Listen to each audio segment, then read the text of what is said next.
Thank you so much, Peter, and thank you, Rabi, for the kind introduction and for the invitation to join today at this meeting to talk about the latest technological developments. And as I've said before, I will talk to you today about the power of AI in improving obstetric imaging. My name is Aris, and I work at the University of Oxford. My Twitter handle is @FetalUltrasound, so please join me there. Apart from my job at Oxford, I also work at St. George's as a clinician, and by declaration of interest, I co-founded Intelligent Ultrasound over 10 years ago, which is a company really that develops AI tools, and that company has recently been acquired by GE, so working more closely together with the GE team now. I'm also founder of Scan Academy and Sonohealth, supported by a number of grants, and editor-in-chief of BJOG. Also recently been appointed to the Technical Advisory Group for Maternal and Perinatal Health Guidelines at the WHO. Starting with normal or natural images. When you train algorithms to recognize natural images, the way you do that is by feeding many hundreds and thousands of images of everyday objects into computer systems and teaching computer systems to recognize what a car or a bus or a pedestrian in this example looks like. And these examples from computer vision can be applied to medical imaging too.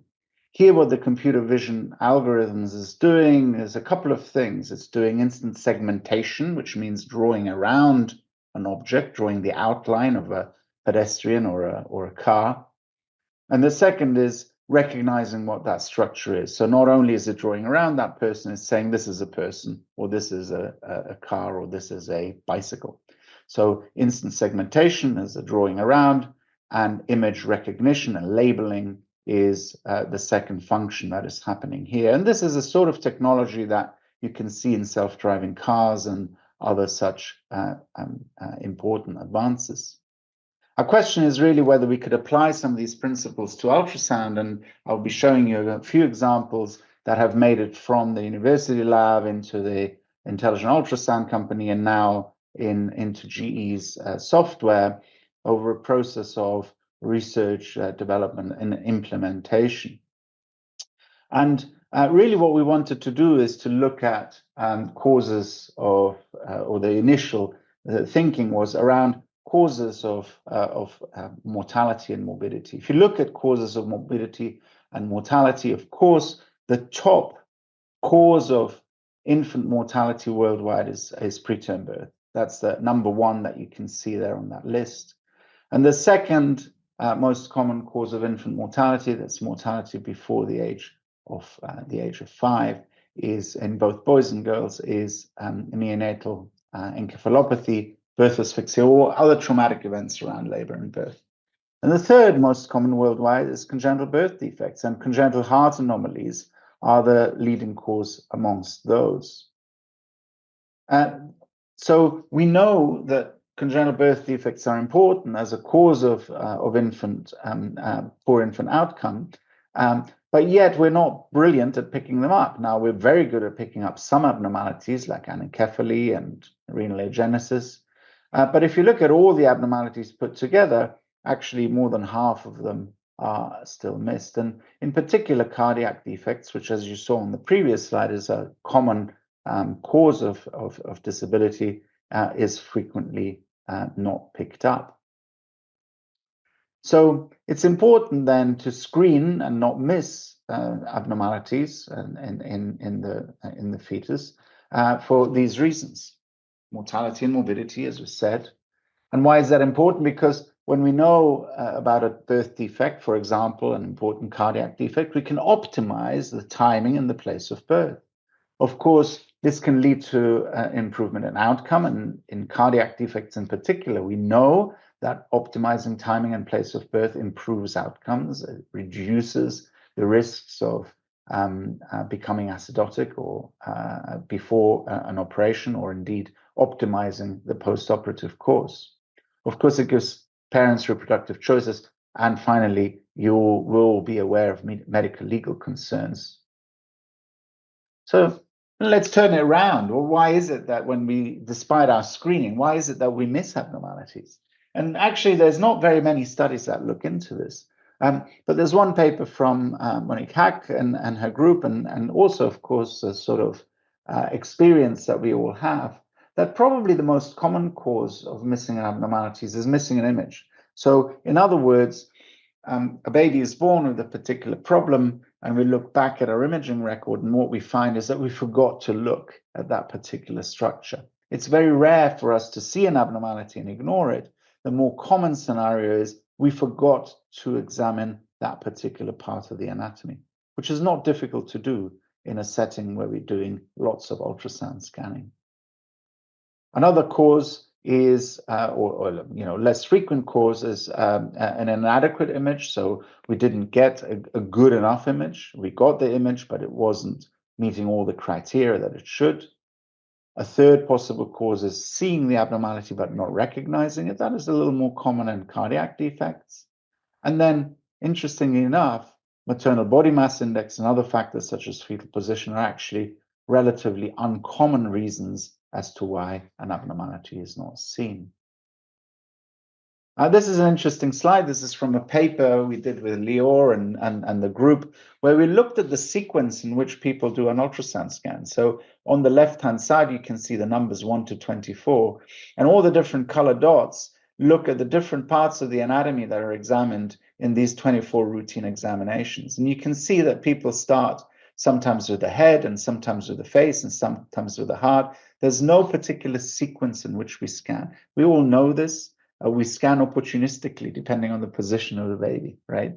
That's completely different from adult, from doing sonography in adults. If you do an echo, for example, in an adult, you have a set sequence in which you scan. It's more difficult to forget something if you have a set sequence. But if you don't have a set sequence, it's easier to forget something just because you're not using a systematic approach. And that's not anyone's fault. It's because the baby is in a variable position. With that in mind, then, we worked on and launched with GE a Sonolyst IR, which is image recognition. And the aim here is for the system to recognize automatically fetal images as we're doing an ultrasound scan. So here I'm doing an ultrasound scan. I freeze the image. And you can see here on the top left-hand corner that the system is automatically recognizing a particular image.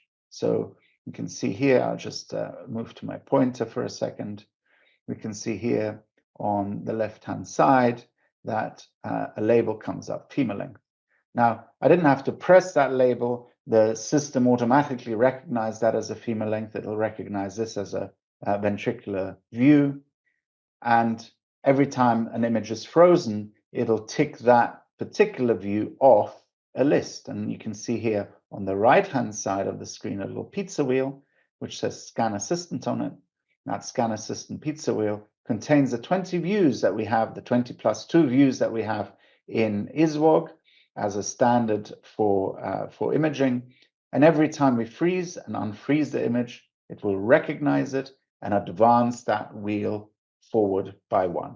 So that when we get to the end of the scan, we will have that complete. And if we haven't got it completed, it'll be pretty obvious, acting as a peer reviewer, if you like, that sits on your shoulder, that tells you, oh, you forgot maybe to look at the spine, or you forgot to look at the kidneys, which is easy to do when you're working in a high pressure environment, seeing scan after scan, and also we know is one of the causes for missed abnormalities.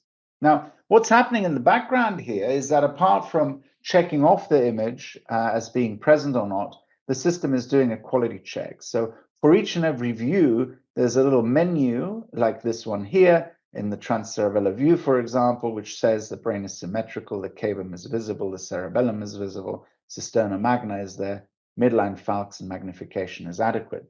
So for each view, it does a little quality score and it will recognize the image as adequate or not. And these are just some examples showing you that we have these little algorithms for each one.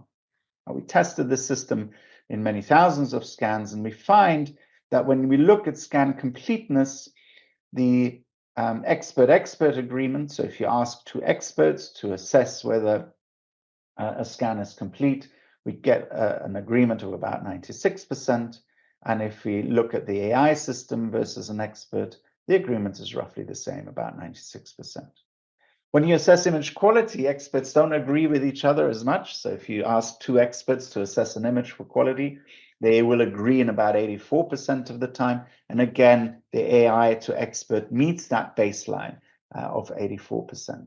Or in other words, the AI system is equivalent to another expert, to another peer reviewer looking at your image.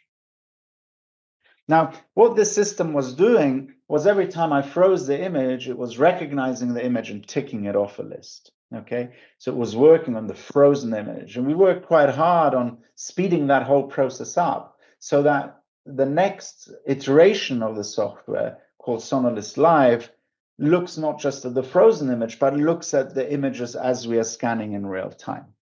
And what this allows the system then to do is for you to be scanning, and while you are scanning, the system will grab an image automatically without you having to freeze and store it in, here on the left, that was an image of the cervix there, and automatically store that image, having captured it as an adequate image. And it'll tick it off this list here. Again, here we have the views that we have to obtain. Rather than a pizza wheel, we have here a nice picture of the baby. You can also have a different mode where you have just a list of the views. If you're more a kind of a list person, I'm more of a visual person, so I quite like this baby with these views. So here we have all the ISWOG views, and what's happening in the real-time scanning is we're scanning here, and just as we're scanning without having to freeze, the image is recognizing here the transthalamic plane, as you can see, in green. So when that little hexagon goes green, it means it's an optimal image, and it'll tick it off the list as having been seen in real time. Sometimes you get a little yellow hexagon. That means it's an acceptable image, but not meeting every criterion of quality. And you carry on the scan until here you get to this situation here. We've looked really at pretty much all the anatomy. We're missing the cardiac view, so I'm going to switch over to our cardiac function. And here again, the system will capture, as captured here, the 4-chamber view, and it'll capture in a particular way with meeting all the 4-chamber criteria, and also making sure that the valves are in the right position during the cardiac cycle here, going to the LVOT and so on. So again, helping you really ensuring that your scan record is complete, but also in this instance, preventing you to have to freeze and press lots of buttons. So here in this example, we're scanning here on the left-hand side in a traditional way, on the right-hand panel with Sonolyst Live. And what you can see is that because you don't have to freeze, because you don't have to unfreeze, the movements of the hand of the sonographer on the right are a lot less. So you have less movement, and also, as you can see here, that sonographer has now finished the scan, and the sonographer on the left is continuing in order to obtain all the views a little bit longer. We've talked about the 20-week scan. Now, you've heard from Petya all the exciting new evidence that is emerging about detection of fetal abnormalities at an earlier stage. And if you're in the field, you know that there has been a major push towards earlier detection of fetal abnormalities. We should not have to wait until 20 weeks to find out many major abnormalities. And here in this study of over 300,000 babies, we can demonstrate that things like acrania and gastroschisis and body stalk anomalies and exomphallosis are picked up very, very frequently in the first trimester. These are first trimester detection rates. But even things like lower urinary tract obstructions, limb reduction defects, particularly easy to visualize in the first trimester. Over half the spina bifida, if you screen very carefully, and about half of major cardiac defects are detectable in the first trimester. So we've got to do better. And of course, all of you assembled here today are enthusiasts and will do better. But, you know, in order to do better, we need help and we need tools. And this is the next iteration of Sonolyst Live, which is Sonolyst now for the first trimester.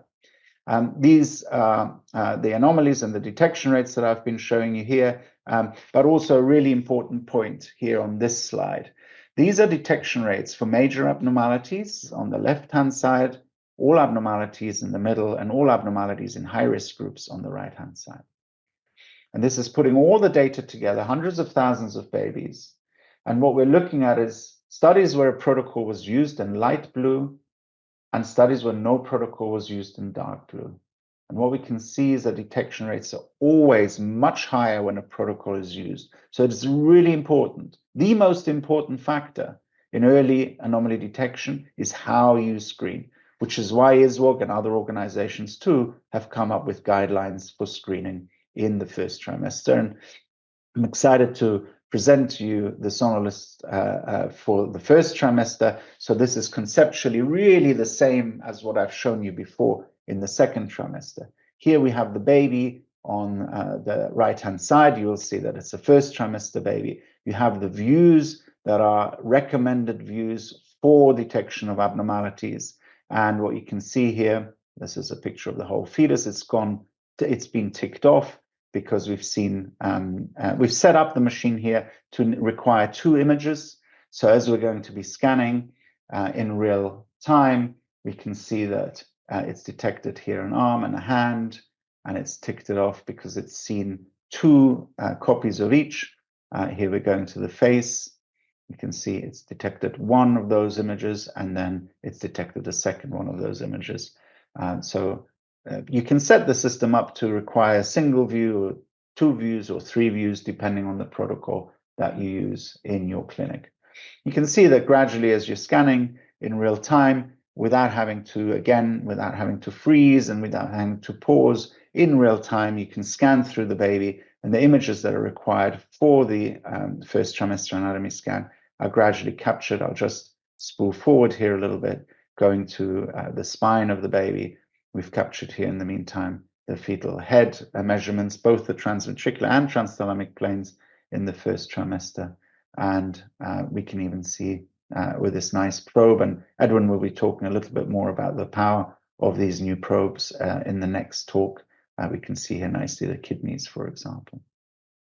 So just an overview really of how far we've come over the last years. I think there's been really remarkable progress in AI for ultrasound in quite a short time. And deep learning is really a good modality for image pattern recognition, often as good as humans. And you know, in real images, in real world images, deep learning is better than humans at recognizing patterns. I don't know that we're there yet with ultrasound, but I suspect we will get there at some point.